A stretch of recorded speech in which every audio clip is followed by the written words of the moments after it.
there are over 100,000 engines in commercial operation today, flying around.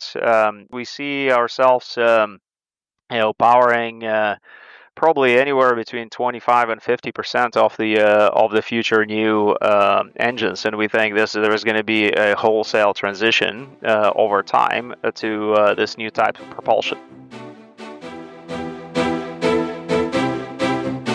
Welcome to Sustainability in the Air, the world's first podcast dedicated to sustainable aviation. I'm your host, Shashank Nigam, the CEO of Simply Flying.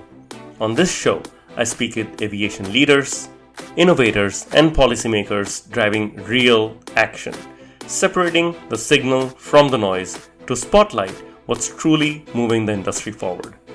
The same focus that is at the heart of our new book, Sustainability in the Air, Volume 2. In it, Dirk Singer and I take stock of how far the industry has come and how far we still need to go. With the global carbon budget potentially running out by 2032, the clock is ticking. But the most promising solutions today aren't just environmentally sound, they are economically superior as well, from SAF and contrail mitigation to direct air capture. The book offers a practical roadmap for aviation's journey to net zero. Get your copy today. Link in the show notes.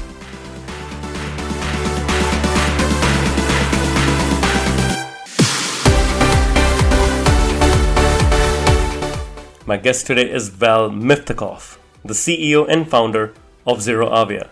It's his second time on the podcast after being here in the first season a couple of years ago. ZeroAvia is developing hydrogen electric engines that could transform how we fly by replacing traditional jet fuel with hydrogen fuel cells. The company has already secured orders for more than 3,000 engines worth 10 billion, with another 5,000 engines in the pipeline. Time magazine has recognized ZeroAvia as one of the world's top green tech companies, and they have attracted major investors including Airbus and customers like American Airlines. Val brings a unique perspective, having previously built the world's largest network of smart charging stations for electric vehicles before turning his attention to decarbonizing aviation.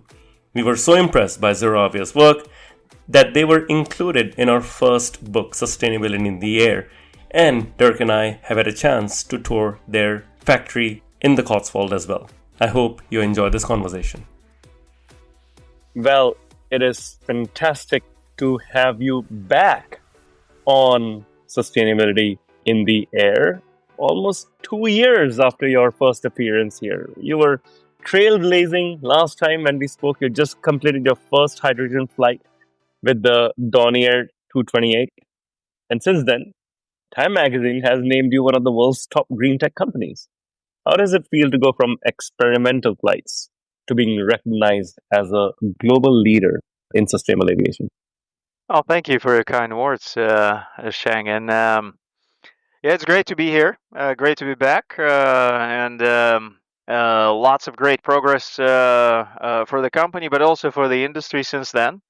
And of course, the recognition is great and helpful. So Time Magazine, then we had some accolades from Fortune, then U.S. Patent Office, and a few others. Yeah, and this is really I think, recognition of the fact that we are going at it with the right type of technology and with the right approach that really brings the impact to aviation. Yeah, as we talked before, and as you know, as your audience knows, our approach is to bring hydrogen as primary fuel to this aircraft or various types of commercial aircraft, and more recently also some of the defense applications that I'm sure we'll get to talk about. And so this is really the way we can get away from fossil fuels, and get away from combustion, which is important because that drives not only environmental impact but also better maintenance costs and better fuel costs over time. So we're able to see all of those benefits through these technologies, and it's great to see the recognition. No, lovely. And the recognition only backs up what you are doing, right? You recently, for example, announced a major manufacturing facility in Glasgow with 350 jobs. Can you tell me a bit more about this Hydrogen Center of Excellence and why Scotland? Yeah. No, great questions. And this comes on the heels, of course. I think late last year, we've announced the Seattle location in Everett, in fact. Which, Painfield, right? yeah, Everett? Penfield in Yeah. Everett, yeah. Where we took over, as a great story, took from old to new, took over the engine facility from Collins Aerospace. They used to upfit the engines for one of the big Iron Boeing planes. And Boeing moved out their production of that aircraft out of Seattle, and Collins kind of went with them, and we took over the facility. It's a 150,000 square foot factory, and we are. In Seattle, we do electric propulsion systems, which means that it's power electronics and motors, all our in-house designs, and we have a R&D team there. We consolidated our U.S. team substantially all to Seattle now, about 100 people there. Working on electric propulsion systems, and we Wow. called it, once we consolidated, we called it Center of Excellence for Electric Propulsion.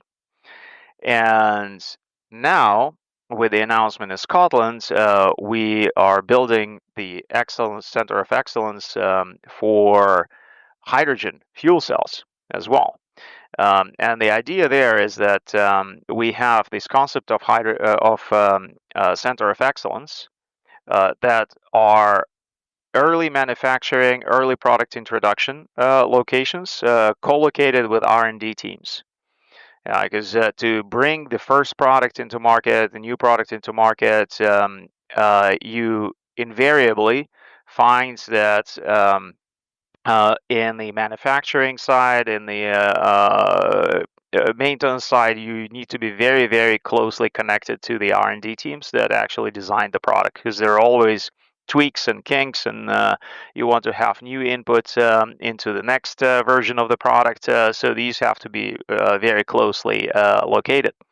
And that's what we've done with Everett on the electric propulsion. And now we have done this in Scotland, in Glasgow, which is, of course, in the UK, close to our R&D center as well, in Kemble, relatively close. And the reason it's Scotland is we actually looked at a number of locations, I think about 12 locations in the UK alone, for a manufacturing facility. And we have chosen Glasgow, specifically right outside of Glasgow Airport, facility because of a number of factors. One was the presence of a significant labor force in there for manufacturing, as we want to scale manufacturing. Second reason was that Glasgow Airport was already under partnership with us for rollout of some of the regional services from their airport. They also have already a pretty robust renewable program. I believe over 20 megawatts of renewable power is being deployed at Glasgow Airport. They also have already plans for hydrogen production at the airport, which we would tap into. And their production is multi-use, so ground equipment, and in our case, aircraft.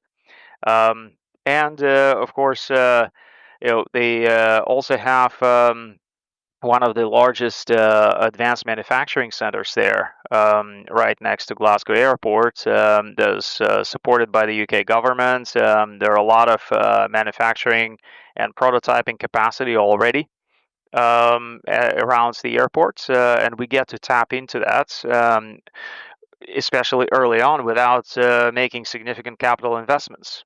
So all of those components were great, and then the reason we're sort of looking at these things in the UK specifically as well was great support from the UK government. In addition to all the grants that we got on the R&D side from Aerospace Technology Institute, in the last round, financing round for the company, UK Infrastructure Bank and Scottish National Investment Bank came in at a very significant level into our equity round.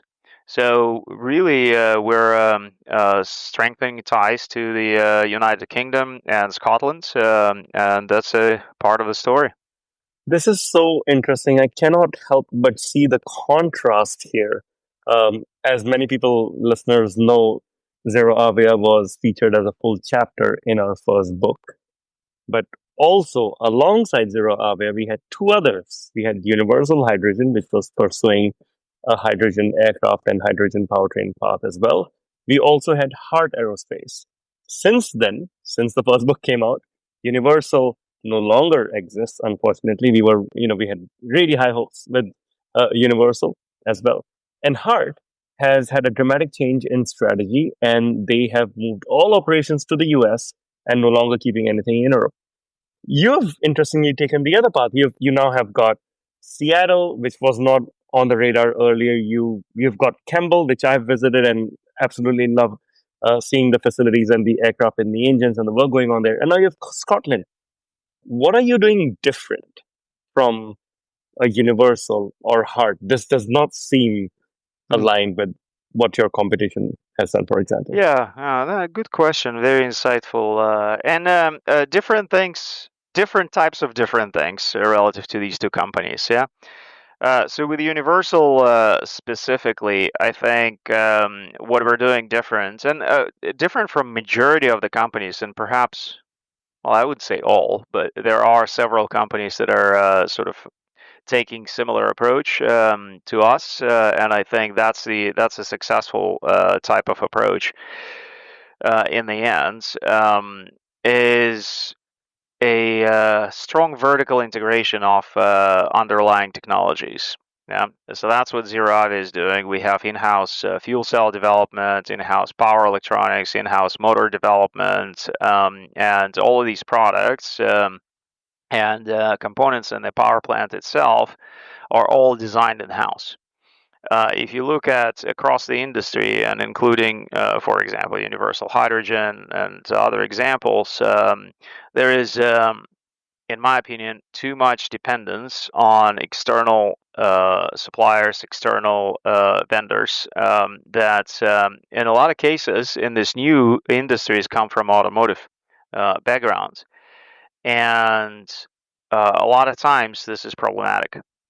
Yeah, because it's not as easy to bring automotive technology into aerospace, especially with established suppliers that are used to automotive, for instance. Yeah, and that's when you find yourself sometimes at the mercy of what the suppliers want to do or don't want to do, and you have to change the direction or completely stall the project. In case of Universal, I think there was some change in their electric propulsion system suppliers, like Magnix, for example. Uh, they were relying on them to build a larger motor, and at some point, I think that was not in the direction that Magnix wanted to take, and therefore there was significant disruption. And similar to that, some other parts of the technology stack suffer. So that's quite important, and I think the companies like Joby and Archer, they're taking a fully integrated approach, which I think is going to be more successful than others, than relying on too many external suppliers. Right. And I And think external suppliers, like you said, come with their own deep-seated way of working, and they've worked with large OEMs in the past, right? Whereas companies like yours, nimble startups, need a different thing, and this is what I think Anders from Hart was talking about as well, where he's trying to bring everything in and vertically integrate so that they can do some more of this stuff, which yep, I think now tends to make sense. Yeah, and geographically, so that's the first sort of how you build the company and how you so think about technological space and vendors and all that. I mean, we use suppliers as well, right? Obviously, but what we tend to do is we keep the design in house. We hold all the IP, and we generally contract the suppliers only for things that are more commoditized. Of course, we're not stamping our own steel laminations for the motors and things like that, right? But that's a relatively common thing to do, and you can find multiple suppliers do this for you, and it's a relatively commodity type operation. So that's how we use suppliers. So that's the how you run the company side. Then geographic. This is an interesting observation, yeah. And we are a U.S. company, yeah. So headquarters in California, with presence in a couple of places in the United States. The biggest, of course, is Seattle. But we also early on built out the presence in the UK, and the big reason for that was a geopolitical sort of hedging or stability, right? When I started the company in 2017, this was the year one of the Trump one administration, and it was pretty clear for us that we would not get a lot of support from the federal administration on sustainability side of things, especially when the company was just starting out. And I wanted to have a so location and presence in Europe so that we can leverage all the sustainability momentum in Europe in general, but also in aviation and the fuel cell development, and that paid off quite well over time. And I think over the years, we were able to benefit from beneficial changes in both locations. So with Biden administration and IRA, Inflation Reduction Act, and some of the other bills that we were able to contribute to, like FAA reauthorization. We've been quite successful in bringing hydrogen, electric, and overall electrification of aviation to the forefront.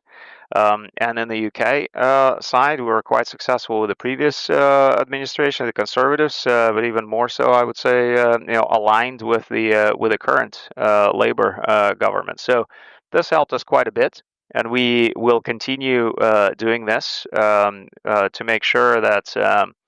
We're present in both the U.S. And the U.K. and perhaps with time the European Union as well.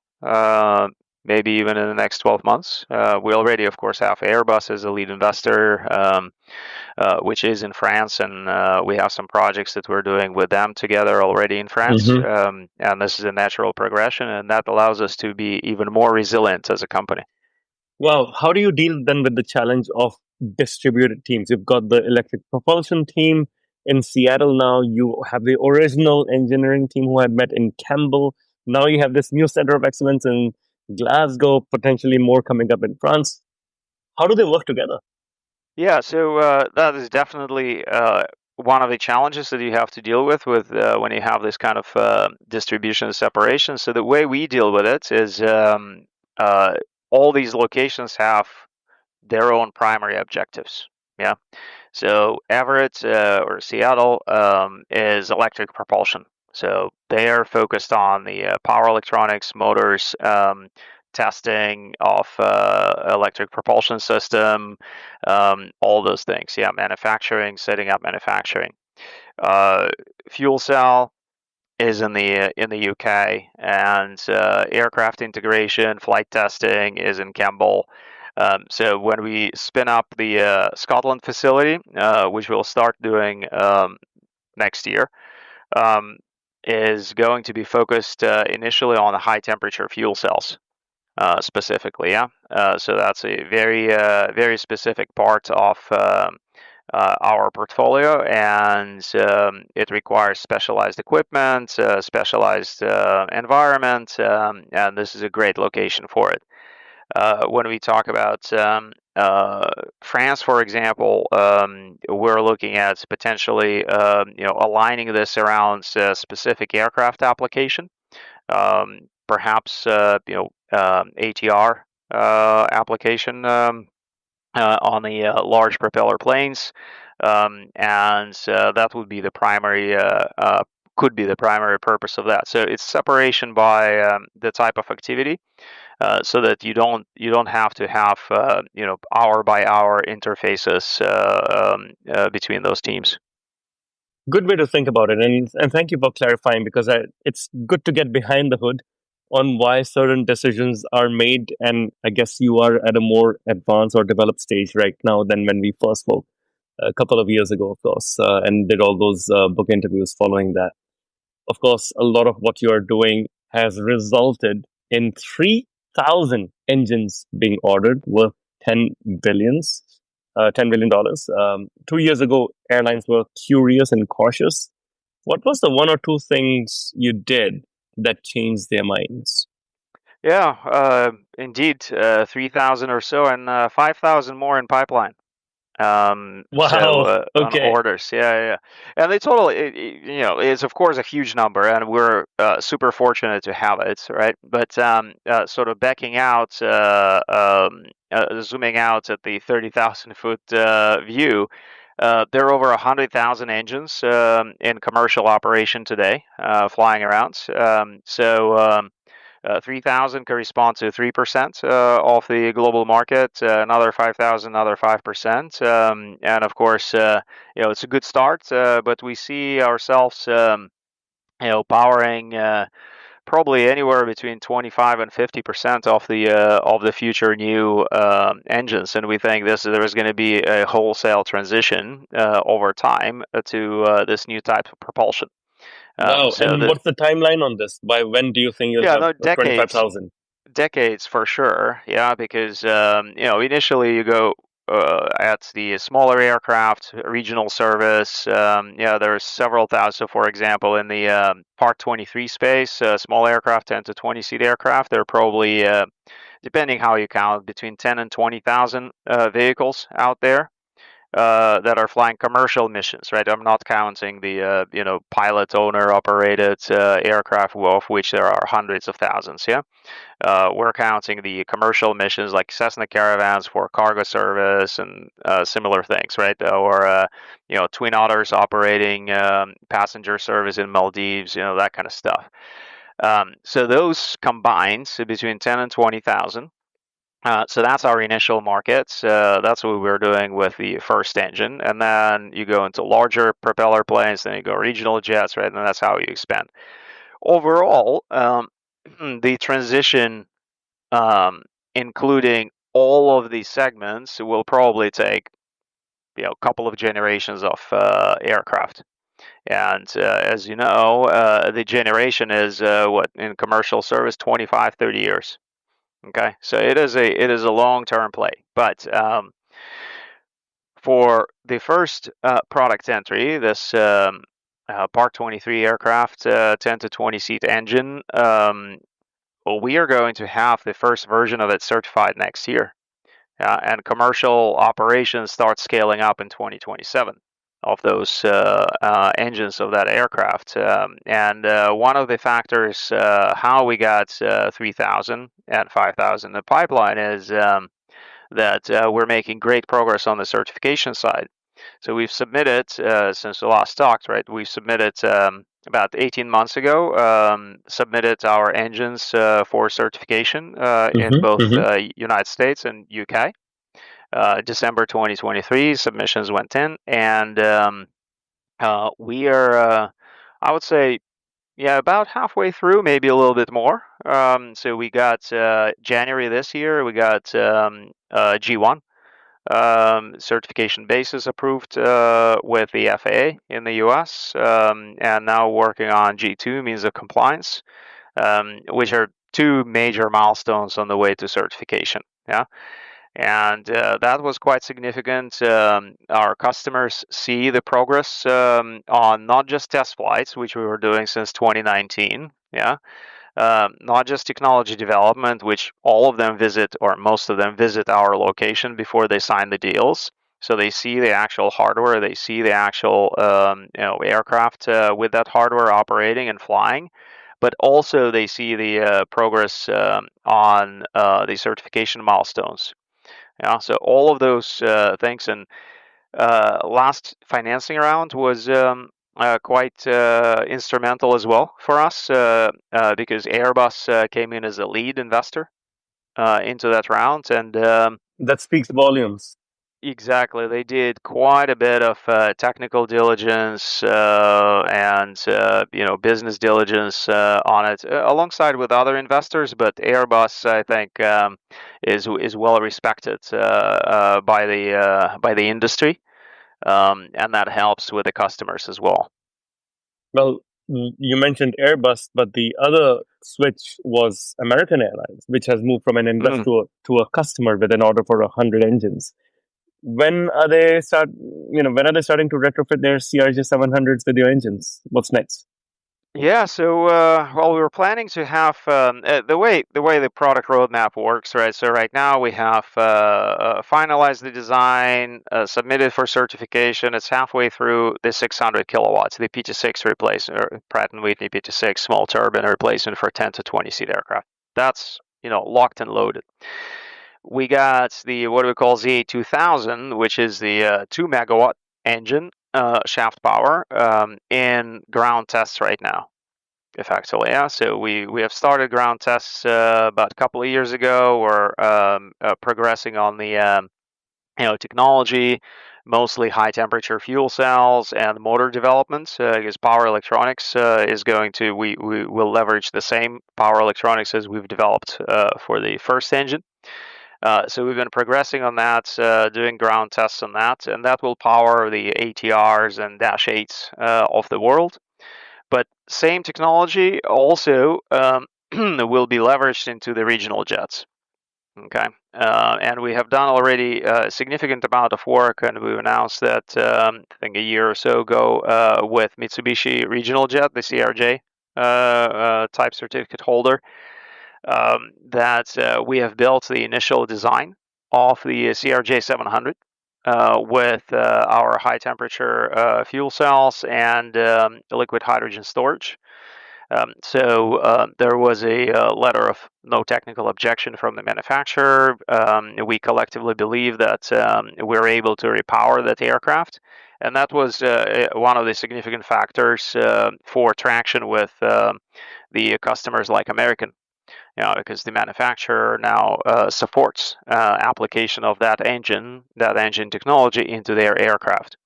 In terms of the timing, we're expecting very early in the next decade be able to bring it to the market. So in the first half of the next decade, and hopefully the first flights, experimental flights, of course, sometime around the turn of the decade.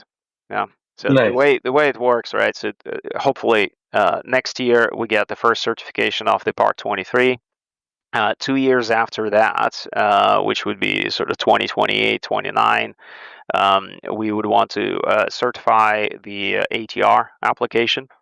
Yeah, so roughly two years out from the first certification, with the idea that given the reuse of the components and reuse of the technology, the first certification is the hardest one, right? Then, as you start scaling the power but utilizing the same concepts, the certification journey should be easier. Yeah, relatively speaking. Still, nothing is easy when it comes to certification, but easier. Yeah, going from sort of small engine already certified to a larger engine. And then roughly every 2 or so years, we're expecting to have this drumbeat of new applications coming in. Yeah, so yeah, hopefully in the beginning of the next decade, we have CRJs available. Lovely. I love how you have the entire timeline in your head. Makes complete sense here. Let's talk about the FAA's recent issuance of the G1 paper for the 600 kilowatt engine. For our listeners, can you explain why this regulatory milestone matters? Because we are deep in the weeds now. What is the G1 paper? How is the 600 kilowatt engine different from what you're doing? And how close are you to putting paying passengers on hydrogen planes? Of course, we discussed the timelines Yeah, already, yeah, but yeah, what absolutely. is the significance of this G1 So, paper? so okay, and for some of the certification experts in the audience, this will probably be too crude of an approximation, but I'll try, high level, yeah. So the certification is basically there are three milestones, if you will, two interim milestones, and then you get the last milestone is the actual certification. And the first one is, at least in the new technology space, is the certification basis agreement, which means that you agree with the regulator how you're going to certify whatever technology that you're bringing to the regulator for certification. And it's significant for this technology because no previous hydrogen electric engine has been certified before. So when a Rolls-Royce or Pratt& and Whitney comes in with a new turbine to certify, there is already a book of rules, if you will, that's written. Yeah, and they just have to follow that book. So certification basis is already established. Certification basis is basically a book. Yeah, so this is how. What are the rules that we're going to certify against? This is what applies. This is what doesn't apply. This is how it applies. And we had to effectively write the book together with the regulators on this hydrogen electric engine, starting with electric propulsion systems part of it. And that's what we've done with the FAA. And we got the agreement on, finally, an agreement on this book as a G1, uh, um, published G1. The next step is quite significant. Yeah, first time happens, quite significant. The next step is what's called means of compliance, and again, imaginatively called a G2 milestone. Okay, and what that means is that it says, all right, so we know how we're going to certify it, the rules. Yeah, that's G1 certification basis. Now we need to establish how we're going to demonstrate compliance to those rules. Meaning, these are the exact tests that we're going to do. These are the exact simulations that we're going to do. These are the tests that we need to do on the grounds. These are the tests that we need to do in the air. These are the outcomes that we expect from those tests in order to substantiate the certification basis. And that's what we're working with the FAA on right now. We have a proposal that we've already submitted and got some initial feedback. So there is back and forth and all those things. And hoping to get an agreement on that basically over the summer. Mm. And we already started certification tests against our proposed certification basis and means of compliance, somewhat at risk at this point, yeah, because we don't have a formal approval yet on G2. But based on what we've heard and some of the feedback, we think that significant part of our proposal will stay as it is. Yeah, so we started some of the low risk testing already.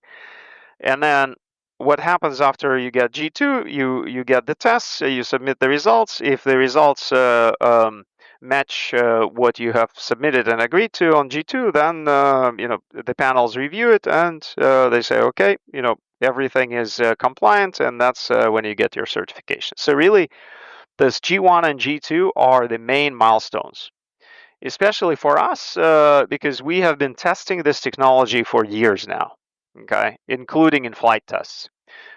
So there are no surprises that we expect out of this, because sometimes you could see like some of the programs might be coming in with conceptual designs or paper designs and getting the let's say certification basis based on that, and getting the means of compliance based on that, and then they build something and then they start testing and they discover things, right? And then you go for iteration loops in it.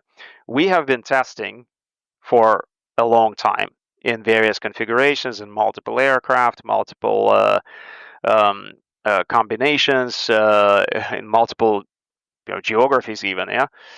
So we know exactly what the results will be. Okay. So the risk level after we get the agreement on the means of compliance is very, very low.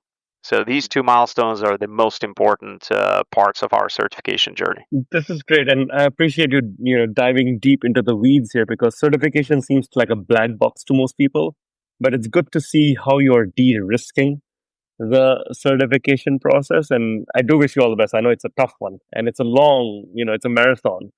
Um, Beyond certification and orders and the stuff we spoke about, let's go to hydrogen. You have recently started experimenting with liquid hydrogen, which is incredibly cold, but it can increase the range of your aircraft or the engines. Is this the future, or do you think you'll have both liquid and gaseous hydrogen based on the routes? Hey, it's a little bit of both. Yeah. For small aircraft, we definitely see applicability of gaseous hydrogen. In fact, our first launch in Cessna Caravan will have gaseous tanks in the cargo pod under the belly of the aircraft, and without any significant modification of the cargo pod, there is enough space in there for 250 nautical miles of range plus reserves with gaseous hydrogen. Okay, so and just so your listeners know, 250 nautical miles is 97% of all missions that Cessna Caravans do in commercial settings. Yeah, because they don't fly long missions, especially in passenger operations. Typically, it's actually well under 250. Typical mission is between 100 and 150 nautical miles. Okay, so with gaseous hydrogen, we already cover all of those missions, and that's why we have such an order book as well. Because for these regional aircraft with hydrogen in the first launch, we already cover all these mission profiles. Now, for larger aircraft, when you go to large propeller planes and especially the jet equivalents, you need a lot more energy per you know kilogram kilometer because they fly faster, they fly higher, right? So there is a lot more energy expenditure, and gaseous hydrogen kind of stops making sense, and they fly longer as well, right? So there is a lot more energy that's required to make the flight. So that's where we move to liquid hydrogen. And given that this is and we're getting closer and closer to that large aircraft engine being sort of finalized and applications being finalized, we started doing a lot of work on liquid hydrogen. We are planning to have a first flight on liquid hydrogen, hopefully later this year, in our test vehicle, and we have now three concurrent projects on liquid hydrogen storage at the company. Yeah, two of them are with partners, one of them is in house. So really, really doubling down on that. You mentioned hydrogen storage. Of course, we remember that universal hydrogen was focused a lot more on transportation and storage of hydrogen. Is that a focus at all for you? How will you be guiding your partners from airports to airlines around, Mm, the end-to-end use of yeah, hydrogen rather yeah, than just yeah. carrying it in a Yeah, no, so we ZeroAvia is not expecting to be an infrastructure player. So we have a lot of partnerships with energy companies, fuel companies. We have some of the investors, major investors from the oil and gas space, energy space, that are quite interested in partnering with us to supply fuel to our operators, like American, like United, and others. And this is a quite attractive business for them. Yeah, so what we are going to be focused on is power plant, so engine development, and engine maintenance, spare parts, all those things, working directly with the airlines. and partnering with the infrastructure players to supply fuel. Now, where we will likely have a little bit more of a role on the infrastructure side is the actual refueling and delivery, at least in the initial introduction, yeah, because that's when infrastructure technology actually touches physically the aircraft. So the fueling nozzles, and it has to operate at the airport, so it's subject to aviation regulations. And at this point, at least, we at ZeroAvia are the most knowledgeable party around those things. So we have started a couple of projects supported by UK government, California states, and EU, respectively, on various parts of that last sort of mile delivery aspects. So refueling trucks for gaseous hydrogen, refueling for liquid hydrogen, fuel transfer from a stationary to mobile, things like that, so that are generally last mile at the airport, touching the aircraft. I think that I'm glad that you are involved in this process because I think this is on the minds of a lot of potential customers. I also have another question. I mean, the big elephant in the room is where will all this green hydrogen come from? Mm. How do you ensure that airlines can actually fuel these planes once they start operating? Yeah, so well, the good news is that fundamentally, right? So from macroeconomics or top level first principles perspective, green hydrogen is a great fuel.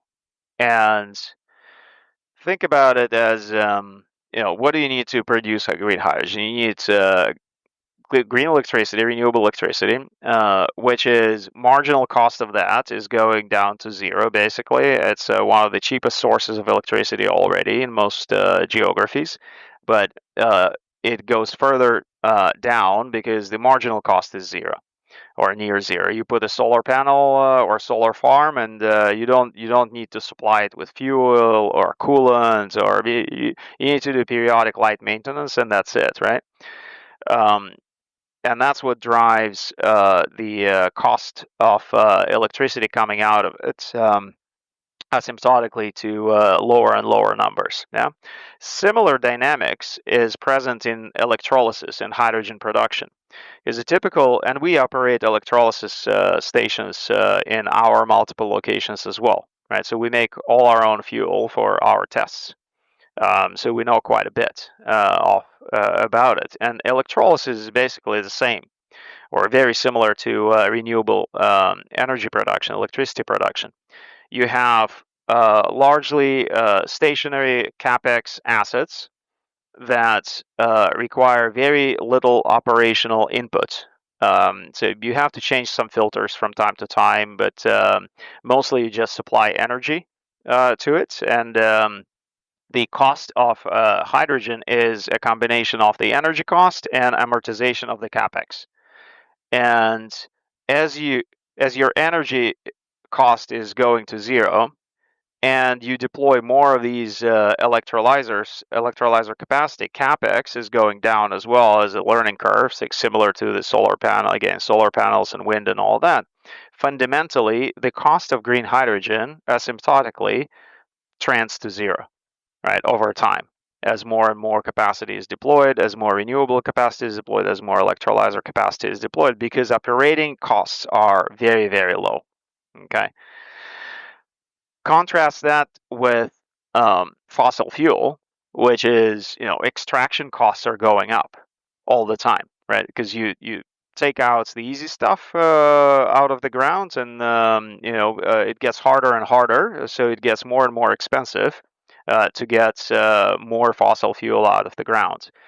So that fundamentally sets up for intersection. No matter where the starting points are, it will intersect.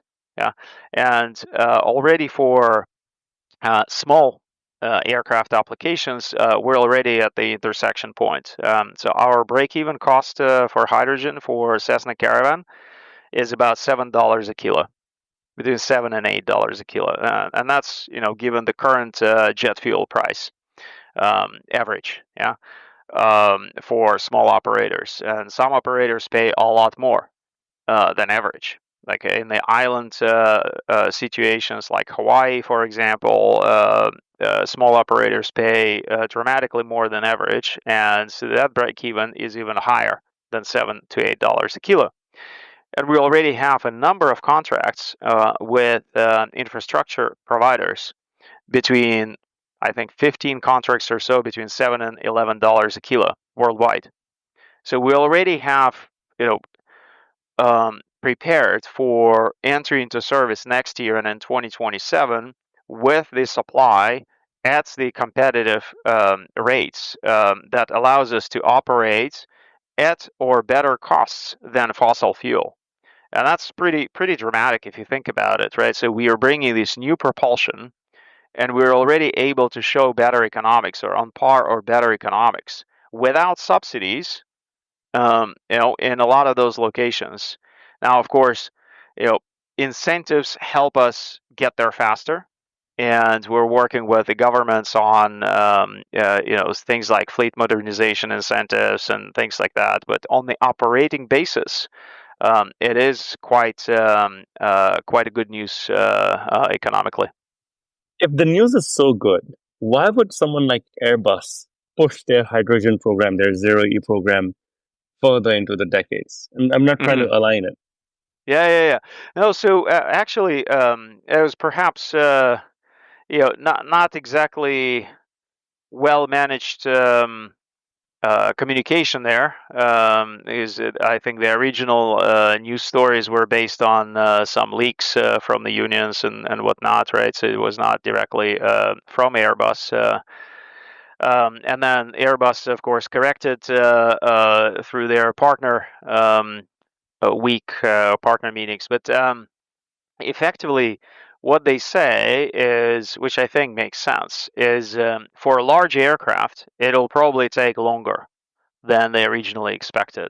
And the main, from the infrastructure standpoint, and the main reason there is because if you look at largest aircraft out there, like A350, for example, going from Paris to New York, you need a global network in order to have operation of that type of aircraft reliably. Yeah, not only in this case, Paris and New York, but they want to send aircraft goes from Paris to New York, and then it can fly to Abu Dhabi next, right, and then go back to Paris.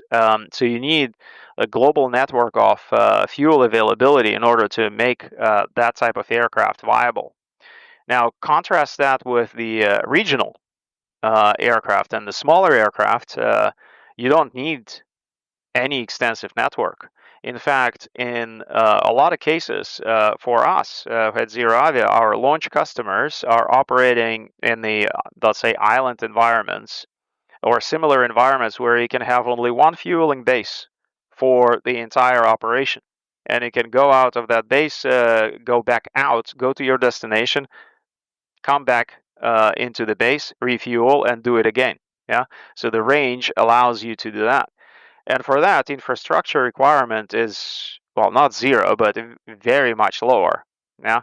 And I think Airbus also acknowledged that with basically saying that their Zero E focus now is more on hydrogen fuel cells and more on the regional aircraft. And they've shown this concept of a four-engine plane, right? I believe it's a Yeah, 150 I seat remember or so. that. Yeah. Yes.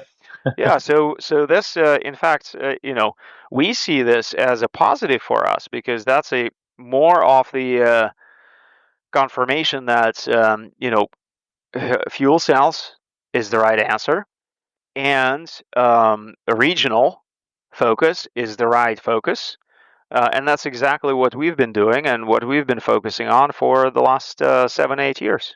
So And it's I great. think the Airbus investment in ZeroAvia leading the latest round reaffirms your approach here. So I think that makes sense. Yes, absolutely. So that's been quite helpful Yeah. for us. Once you clear up, the confusion, because there was initial Mm. confusion. I think FT wrote an article and some others, I basically remember. like Yeah. Airbus is getting out of the hydrogen overall, and that was Hmm. just a little bit Yeah. overreach. Yeah. Now, I remember back in the day, early days, your website had a really cool chart which showed the different technologies and the overall climate impact of the technologies. Mm. Remember that? With the Yeah, green yeah. and the yellow and the red dots. I'm not sure if it's still there, but it was one of my early It should be favorites. there somewhere. It should be there somewhere. Yeah. Yeah. Now, what about the overall full climate impact of hydrogen? I mean, hydrogen still produces water vapor, which can potentially produce contrails. What what do you have to say to that? Yeah, well, so that chart actually, or the analysis behind that chart, took into account all of those factors. Yeah, and that's why if you look at the chart, for example, on the climate impact, it does not show 100% abatement. It shows something like 90-95% abatement, and that comes from some of the life cycle, emission. Costs to produce the engines because you use materials and those materials are not zero emission production, all those things. So we took all of that into account. On the water vapor specifically, the benefit of the fuel cells is that you produce the water vapor at low temperature that can be actually managed.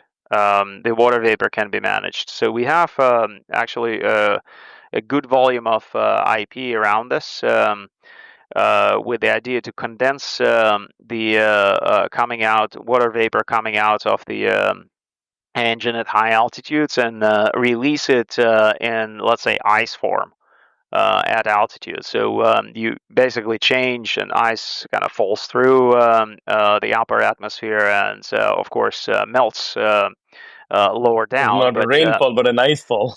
But in the natural water cycle, the problem with water vapor, right, and contrails formation, all that, is that the water is getting exhausted where there is no water, atmospheric water, or very dry. Yeah. Um, so above the typical water cycle. Okay. So contrails are not a problem for regional aviation, for example, right? They just don't get formed because it's in the natural water cycle, and the parameters of the atmosphere are such that you don't get the contrail creation. So if you change the effective altitude of your water emissions to that lower altitude, then you don't have that problem. And with the fuel cells, we're able to do that. With a combustion, you can't, because your combustion temperature is well over 1,000 degrees, and you can't really do anything with it. You have to push it out. With fuel cells, you can, and we will. Makes good sense. Now, final question. Well, you've mentioned a possible IPO in 2026. Looking at the bigger picture, SAF mandates, government policies, new aircraft designs. Is this still on track? What role will hydrogen play in the future? Yeah, I think if anything, hydrogen is now, well, and maybe I'm biased, but um, I wonder why. yeah, I think for sure there is less conviction that batteries will play a significant role in commercial aviation. In fact, we have a number of customers now that are coming from battery designs and saying, hey, 5 years ago, 7 years ago, we expected batteries to be like pick a number, right? 500, 1,000 watt hours per kilo by now. And of course they're not. And we saw this. My previous company was all in the battery space, right, for electric cars. We built world's largest network of smart charging stations, worked with 10 different automakers, direct control over batteries in the vehicles, all those things. We knew everything about batteries, and it was clear to me, at least, that we're not going to have batteries with anywhere close to 500 and 1,000 anytime soon, because this is a hard electrochemical challenge. So now we have a lot of customers that came from that space and said, hey, batteries are not progressing. We want better energy source. So they come to us for hydrogen. So definitely, hydrogen is now more accepted as the ultimate fuel. compared to batteries, for sure. We also started seeing the realization that SAF is also a transition fuel instead of the end goal, and big part of that is economics, because SAF basically, to get any kind of percentage transition, meaningful percentage transition, you would have to look at SAF that's based off the green hydrogen. Yeah, so synthetic fuels. Because yes, you can get biofuels, but only a small percentage, like less than 10% of total aviation demand. So you need to go synthetic fuels, power to liquid, which starts with green hydrogen. Now, if you look at the capital expense required to build all that production capacity, and the actual economics of the fuel, because you need green hydrogen, then you need carbon capture, then you need to combine the two, refine into the fuel, right?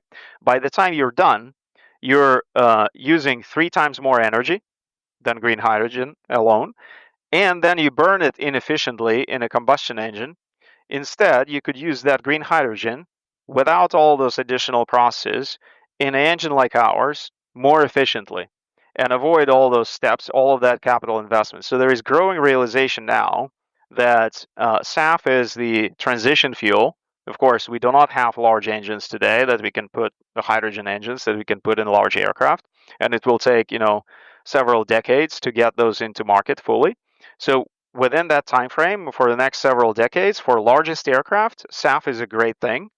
Yeah, it allows us to reduce the overall emissions and overall climate impact, but it is a transition fuel. So I think the momentum is shifting towards hydrogen and continues to shift towards hydrogen. Well, I think this has been very encouraging, and I'm optimistic hearing all of your progress in the last couple of years. All the announcements you're making at Paris. I mean, I love the fact that there are 3,000 orders of the engines and 5,000 in the pipeline. Love it. And you're aiming for 25,000 going forward. This is, I hope this is momentum that can snowball for you. I think the industry and the world needs an alternative to traditional fossil fuel. SAF is not the only game in town. Like you said, it is step one. And I do wish you all the best. This was very insightful for me as well. Thank you. Thank you very much. Thanks for bringing me here, and hopefully we'll do another one of these in less than 2 years. Yes. Thank you for listening to this episode of Sustainability in the Air. Aviation is one of the hardest to decarbonize industries, yet there are multiple paths to get to net zero. Awareness is key to a green future. So please give us your support to help our sustainable aviation insights reach a wider audience. You can do this by sharing this episode on your network, on LinkedIn, Twitter, or even WhatsApp. Or perhaps you might consider leaving a review on Apple Podcasts, Spotify, or wherever you listen to this episode. You can start a conversation with us by writing to us at podcast@simpliflying, that's simply with an i.com. And for more content on sustainable aviation, please visit our website green.simplifying.com and join the movement. Sustainability in the Air is an original podcast by Simplifying. The show is produced by Juraj Toth in Slovakia. Dirk Singer is our Director of Sustainability, who leads research for each interviewee out of Greenwich, UK. Shubhadeep Pal is our Supervising Editor based out of Mumbai and Singapore. The articles are written by Ayushi Badola in Dehradun in India and Mira Hull in Montreal, Quebec. Creative design is led by Ligia Esteve in Montreal. Baiba Drimain is the project director for the show based out of Valencia, Spain.